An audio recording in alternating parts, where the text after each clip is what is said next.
Hello everyone, welcome to GS education classes. My name is Gita.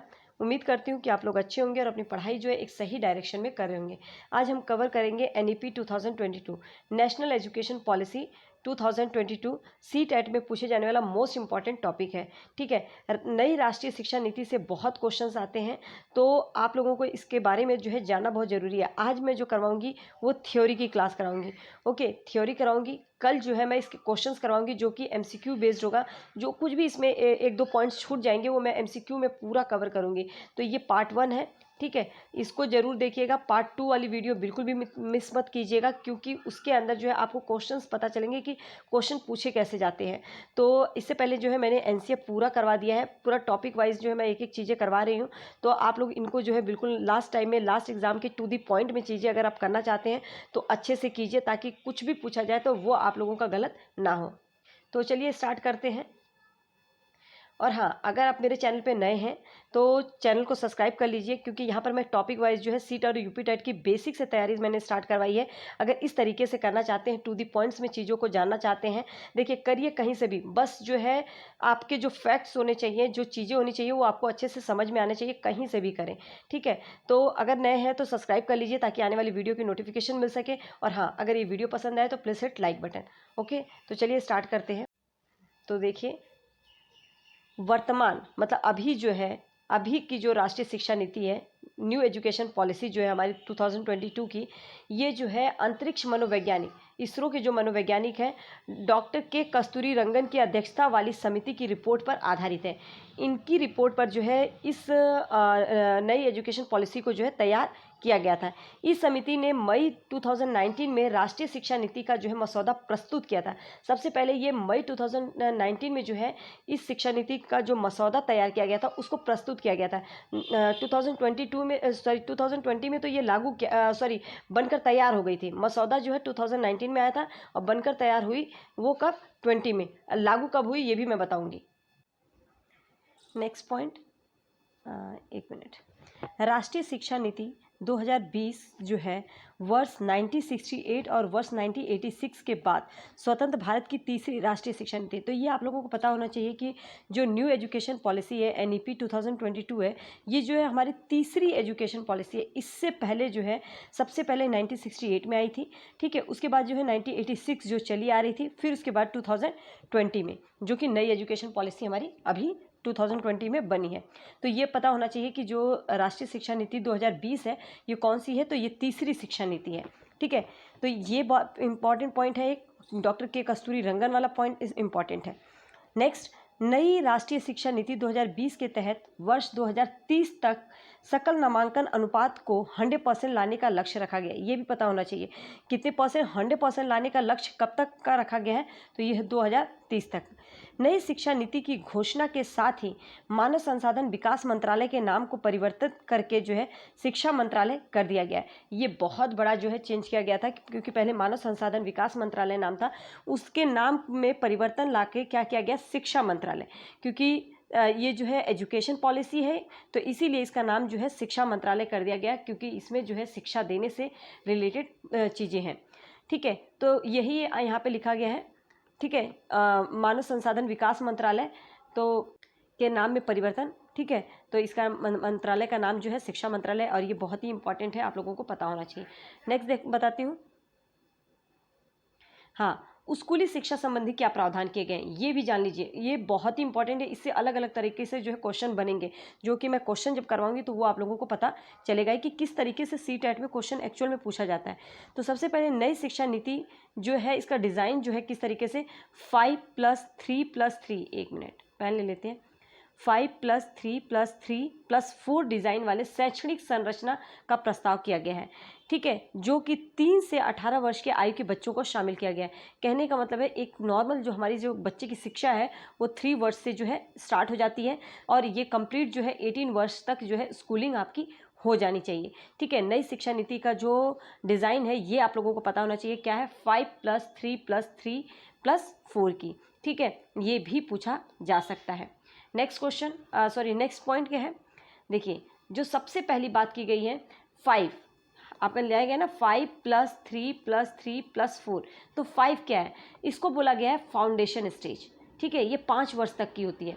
पहला जो है pre school, जिसे बाल वाटिका बोला जाता है, आंगनबाड़ी, या आप मतलब कि प्री स्कूल तो नहीं बोल सकते, प्री स्कूल भी बोल सकते हैं, सॉरी, प्री स्कूल, बाल वाटिका, आंगनबाड़ी, ठीक है। 5 वर्ष तक ये जो है शामिल रहती है, जिसमें 3 साल से, क्योंकि आपकी जो शिक्षा है वो 3 वर्ष के बाद की है, 3 वर्ष से शुरू हो जाएगी, तो 3 वर्ष से 6 वर्ष तक के बच्चों को इसके माध्यम से जो है मुफ्त, सुरक्षित और गुणवत्तापूर्ण प्रारंभिक बाल्यावस्था देखभाल और शिक्षा को उपलब्ध कराना है।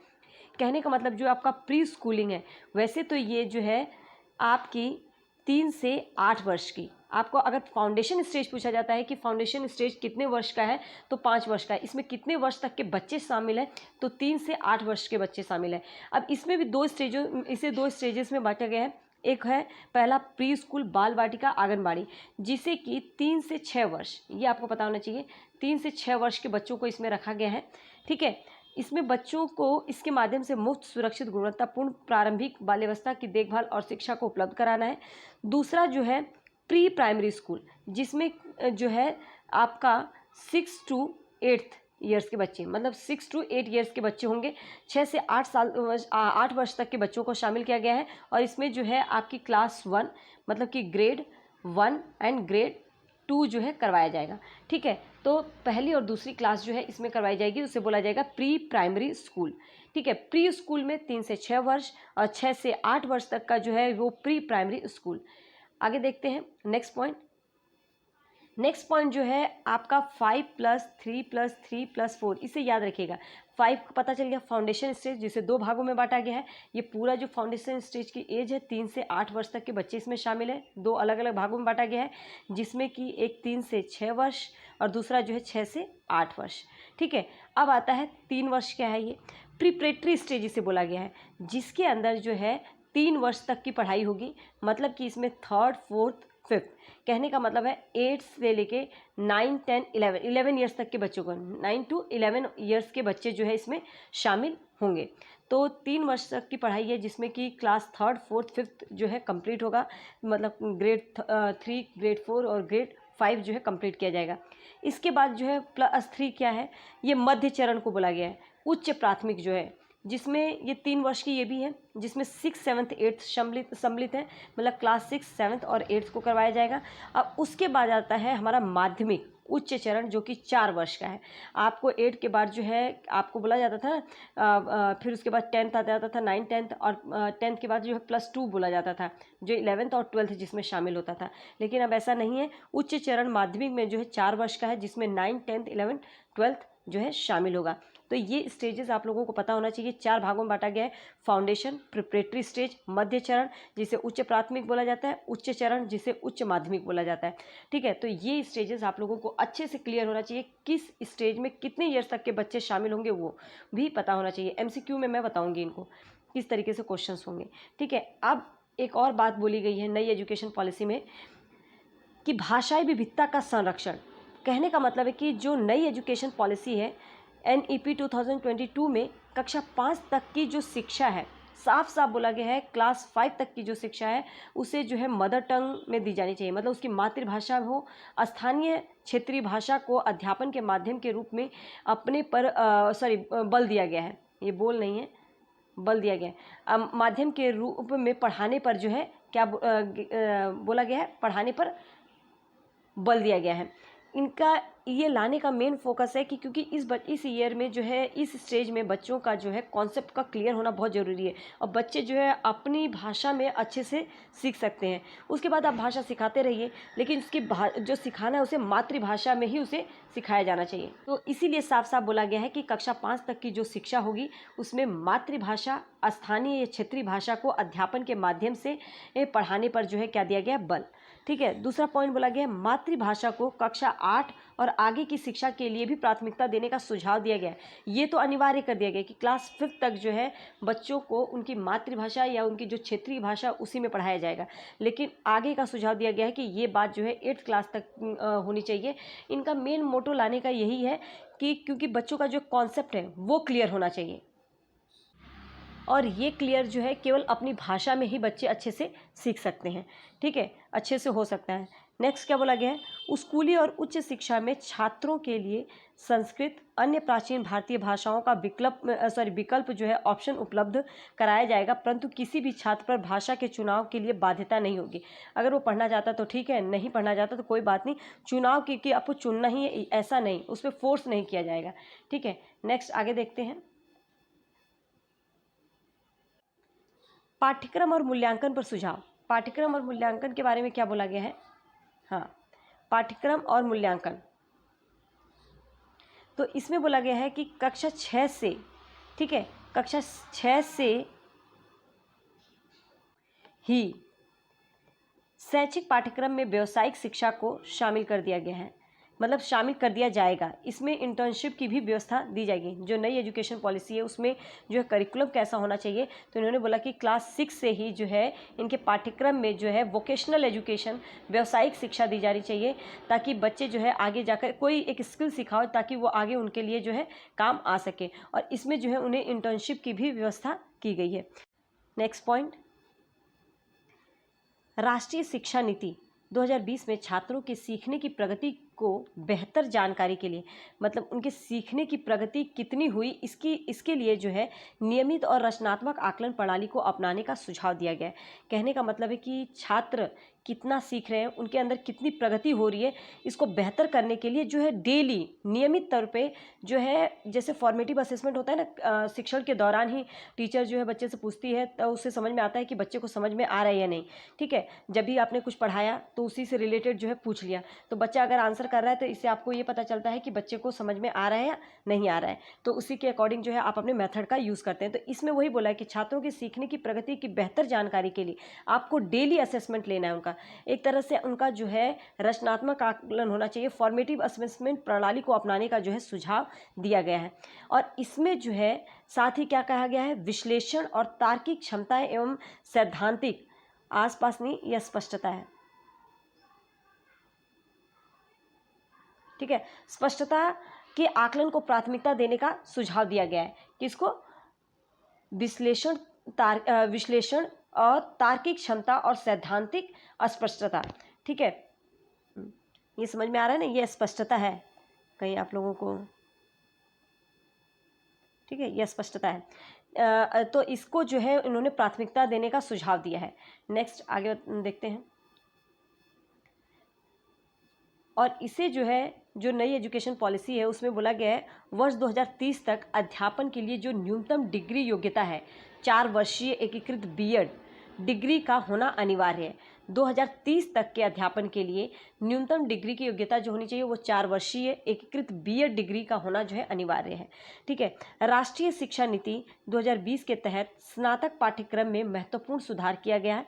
ठीक है, अब इसके अंदर जो है आप लोगों को पता है स्नातक जो है हमारा 3 इयर्स का होता था, इसके अंदर जो इन्होंने इसके तहत जो है इन्होंने बोला है कि 4 वर्ष तक, 4 साल तक के लिए, और इसके तहत जो है उनको आगे अगर वो क्विट करते हैं 1 साल बाद, 2 साल बाद, 3 साल बाद, तो हर एक साल के लिए इन्होंने अलग अलग जो है उनके लिए डिग्रियां बनाई है, अलग अलग तरीके से उनको जो है जितना पढ़ा है उसके अकॉर्डिंग जो है उनको ग्रेड दिया है। तो वो क्या है, तो राष्ट्रीय शिक्षा नीति 2020 के तहत स्नातक पाठ्यक्रम में महत्वपूर्ण सुधार किया गया है। इसके तहत 3 या 4 वर्ष के स्नातक कार्यक्रम में छात्र कई अवसरों पर पाठ्यक्रम को छोड़ सकेंगे, उनको इसकी आज़ादी होगी, उन्हें उसी के अनुरूप डिग्री या प्रमाण पत्र प्रदान किया जाएगा। अब कैसे, फॉर एग्जाम्पल सॉरी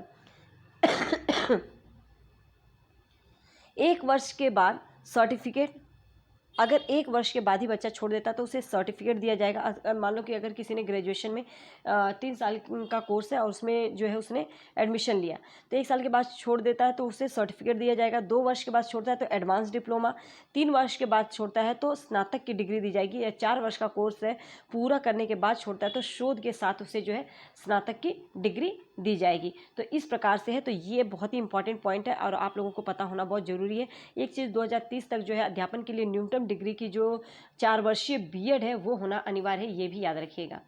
नेक्स्ट, नई शिक्षा नीति क्या बोला है, नई शिक्षा नीति के तहत जो एमफिल होता था अब उसको जो है समाप्त कर दिया गया है, तो ये जो है अब करने की कोई आवश्यकता नहीं है। अब देखिए एक मैंने क्वेश्चन यहाँ पे लिया है किस तरह से क्वेश्चन आते हैं। वैसे मैं MCQ बेस्ड क्वेश्चन जो है कल करवाऊंगी, और वो क्वेश्चन जरूर देखिएगा। जो भी कुछ भी पॉइंट्स छूटे हैं तो मैं उस क्वेश्चन के थ्रू जो है आप लोगों को पूरा कंप्लीट करवाऊंगी, पूरा एक्सप्लेनेशन के साथ। तो उस वीडियो को जरूर देखिएगा, इसकी पार्ट 2 वीडियो होगी, ठीक है। और इसको अगर मेरे चैनल पर नए हैं तो वीडियो को लोगों को शेयर कर दीजिए, जो भी CTET की तैयारी कर रहे हैं। बहुत मेहनत करती हूँ, पहले मटेरियल तैयार करती हूँ, फिर आप लोगों के सामने लेकर आती हूँ। तो अगर पहली बार देख रहे हैं तो सब्सक्राइब कर लीजिए और लोगों को शेयर कर दीजिए, ताकि और लोगों को जो है इससे हेल्प मिल सके। तो क्वेश्चन क्या है, न्यू एजुकेशन पॉलिसी जो है हमारी, ठीक है, नेशनल एजुकेशन पॉलिसी 2022 के अनुसार शिक्षक विषयों को कौन सी कक्षा तक क्षेत्रीय या मातृभाषा में पढ़ा सकते हैं, कौन सी क्लास तक।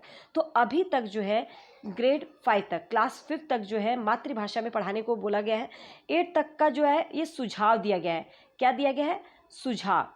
तो ये याद रखिएगा, अभी जो है क्लास 5 तक, तो कक्षा 3 तक नहीं, 4 नहीं, 5, यस। तो हमारा थर्ड ऑप्शन जो है इसमें ये करेक्ट होगा। तो उम्मीद करती हूँ कि ये वीडियो आप लोगों को पसंद आई होगी और आप लोगों को इससे ज़रूर हेल्प मिलेगा। अगर हेल्प मिली हो तो please hit like button. All the best.